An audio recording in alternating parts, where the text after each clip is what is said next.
Okay, it's going to be a review of PWG Battle Los Angeles, the final stage of the 2016 tournament. So overall, I got to be honest, I'm not going to say this was the greatest tournament in the history of BOLA. I will probably rank it somewhere in the middle. What ended up stealing the show from the whole tournament was the six-man tag on night 2. So that was very surprising. You would expect something on the final stage to be the one that was going to get that 5-star rating from Meltzer or whatever. But, just a really good tournament. It was really a lot of fun to finally watch indie wrestling again. Like I said, guys, I'm kind of out of sync here with the indies. Haven't watched any indie wrestling since last year's BOLA from 2015. So yeah, this was great to finally get back into it and finally watch the product once again. So here we go. The second round match of the final stage. We start off with Dalton Castle and Trevor Lee. Dalton and Trevor Lee, they were kind of playing with the crowd a lot. I wouldn't say it was a comedy match, but they were really, just really doing a lot of things to work the crowd. Just a lot of beautiful deadlift German suplexes here. A lot of great transitions from both guys. Dalton Castle, I would agree he would fit really well in Chikara. It's kind of, I'm kind of surprised that Chikara hasn't contacted him. Maybe they just don't have the money.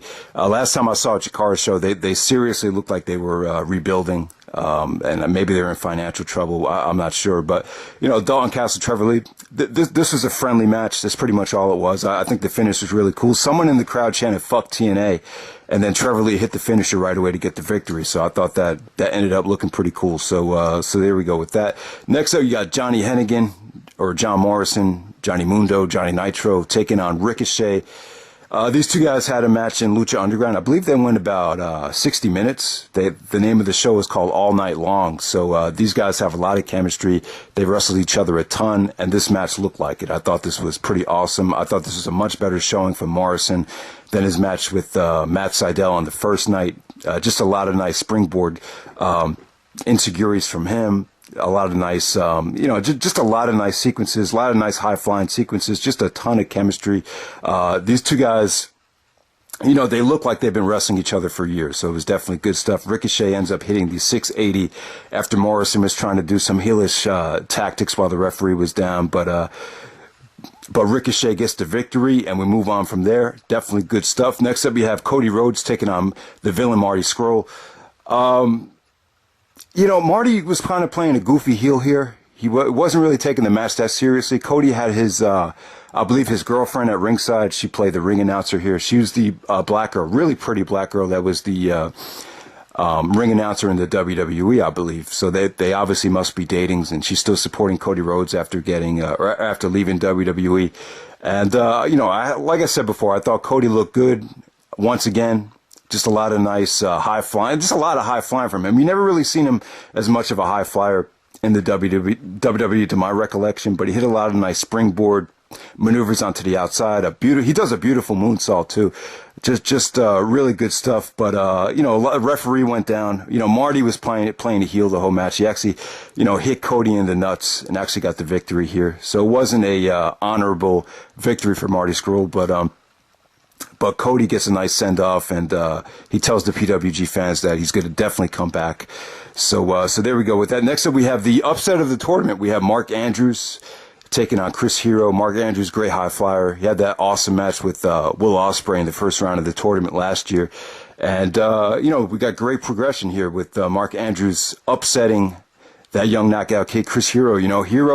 Hero attacked this match with a lot of aggression. He was very violent. He looked like he was trying to get the kill, go for the kill, and win this match in like 2 minutes. But it kind of backfired on him, and Mark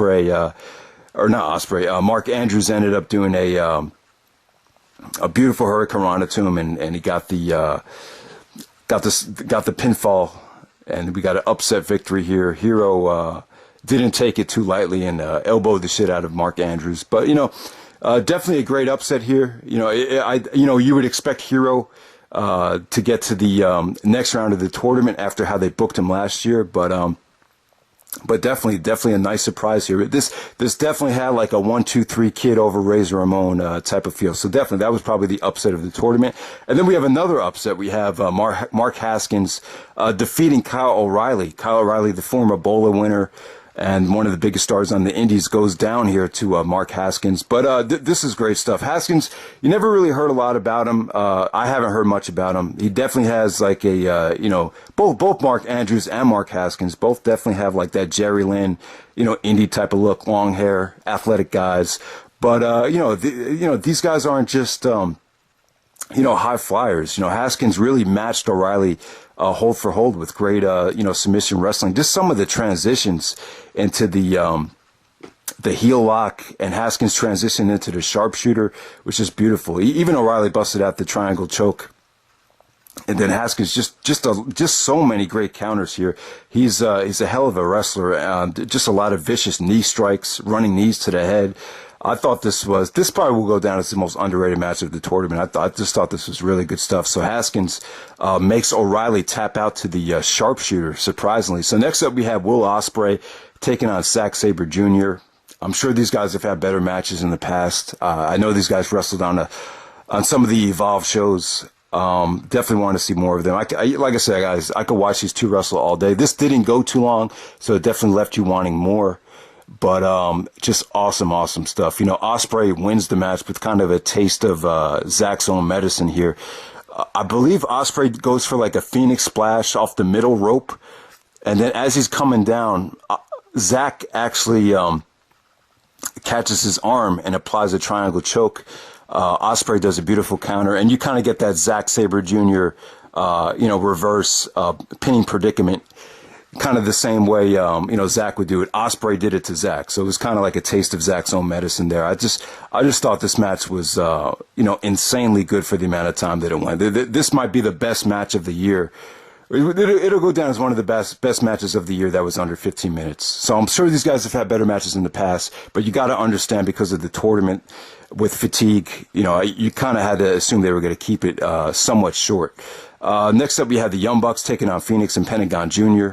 Young Bucks versus the Lucha Underground tag team right here. No, this was good. This is a good attraction match. I thought it was good booking.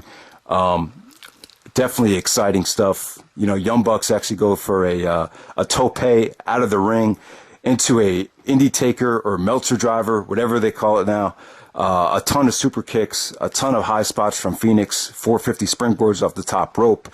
Like I said, just another super kick party here. Fans loved it. Definitely, this is the typical PWG formula that's been working for so many years with the Young Bucks. Hey, does anyone know how many times the Young Bucks have been PWG champions? I wonder what the number is, because I think everybody has pretty much lost count. I would say probably like 8 or 9, 10 tag team champions at this point. But yeah, so let's move on to the semifinals. What was it? They don't have the listing here, so I got to figure this out. So you had Trevor Lee taking on Mark Andrews. Pretty standard stuff here. It's tough in this position of the tournament. After intermission, it's tough to really, get the fans back into it. But I thought they did a good job. Trevor actually hit a beautiful fisherman's buster off. I believe it was off the top rope. But yeah, that looked like a really deadly finish right there. And give Mark Andrews credit. He had a good tournament, a nice progression from last year after losing to Will Ospreay in the first round. But Trevor Lee goes over there. So next up, we actually had Mark Haskins taking on Marty Scurll. This was excellent stuff. I would give this about 4 stars. What do I remember about this? I just remember the counters to Marty's crossface chicken wing were beautiful. Marty Scurll ended up winning BOLA, but this is going to go down as his most impressive match of the tournament, in my opinion. Like I said, Haskins is an awesome counter wrestler, a great technical wrestler, great submission wrestler. So he was perfect here. He was perfect for Marty. For some reason, when you're doing tournament reviews, it's tough to remember certain matches, but yeah, once again, it wasn't just all submissions, though. There were some beautiful sequences with the super kicks. Just awesome stuff. Hero was going crazy about this match on commentary. So definitely awesome stuff. And then we have the match you knew was going to happen, the match you've been waiting for. Ricochet versus Will Ospreay. This is a rematch from the Best of the Super Juniors tournament from New Japan from last summer. If you guys remember, match got a lot of attention. People like Vader and the man himself, Stone Cold Steve Austin, talked about the match. Austin actually liked it. He said that the execution was badass. You know, Austin's not a fan of high spots. He says that high spots doesn't draw money, but he said that this was so amazing that he had to tip his hat to both guys. The execution was badass. That's what he said about it. So you know, they wrestled in New Japan, they wrestled in Evolve. Now they wrestle in the PWG atmosphere. And I have to say, it didn't quite, you know, I'm not going to say it surpassed that New Japan match. It'd be really tough, but I will say this about these guys. These guys have found something special. You know, they definitely have that flair. Steamboat, Angle, Benoit, maybe Rock Austin, AJ Daniels, you know, Danielson, Kenta. They definitely have that chemistry. You know, they definitely, I don't know. It was just, you know, it was just a work of art. You know, it was just like watching two ballerinas at work. You know, if that makes any sense. You know, it was just poetry in motion. These guys, you know, as soon as they get into the ring, it's just like boom, boom, boom, boom, boom. And, you know, there was actually a double reverse Rana from both guys, one after the other. I thought that was awesome. Some of the ace crushers, the no selling of the DDTs, yeah, just if you haven't seen them wrestle yet, just definitely check it out. Just amazing stuff. Didn't take a genius to book this match. You had to kind of capitalize on it after the buzz that they created over the summertime. So definitely, it'd be nice to see what they could do in a PWG environment if they were both fresh and both healthy, without having to worry about, you know, performing later on in the night. But yeah, just definitely great stuff. I'll give it about 4 stars. And then you had the non-tournament 10-man person tag match. We've been seeing this every year. You know, one of the things that's been happening with these matches is, you know, the fans have been really into them. The fans are just as much a part of this match as the wrestlers are, with the chants, the slow motion chants. At this match, the one thing that stuck out was Tommaso Ciampa. Obviously, this is one of Tommaso Ciampa's last weekends on the Indies. So he was actually teasing going for like a high spot off the top rope. And the fans started singing the song from Space Jam with Michael Jordan, the R. Kelly song, I Believe I Could Fly. The fans were singing the whole song word for word. It was unbelievable. So this was a lot of fun. They're always a lot of fun. I don't really want to rate this or take it too seriously, so I'm just going to move on to the finals. All right, so the finals, we have Trevor Lee taking on Will Ospreay and the villain, Marty Scurll. I have to say, I really don't like these triple threat finals. It's more of a 3-way dance. After one guy gets eliminated, it comes down to a one-on-one matchup. So you got to eliminate one guy first. I don't know. I'd rather just have it be one-on-one. I can see why you do the 3-way, so you could put more people in the tournament, and at the same time, you kind of you could kind of try to satisfy multiple fan bases by putting 3 guys in the tournament. But I don't know. To me, I just I really thought Ospreay came into this tournament with so much momentum, and to see him get eliminated the way that he did, it was kind of, I don't know, I was just kind of frustrated by it. You know, there was a lot of double teaming going on from Trevor and Marty Scurll. You know, Ospreay actually taps out to the crossface chicken wing, while Trevor is kind of doing Bryan Danielson-like stomps to his chest. So I don't know, man. I just, you know, maybe Ospreay was just exhausted because he had 2 pretty awesome matches on this show already.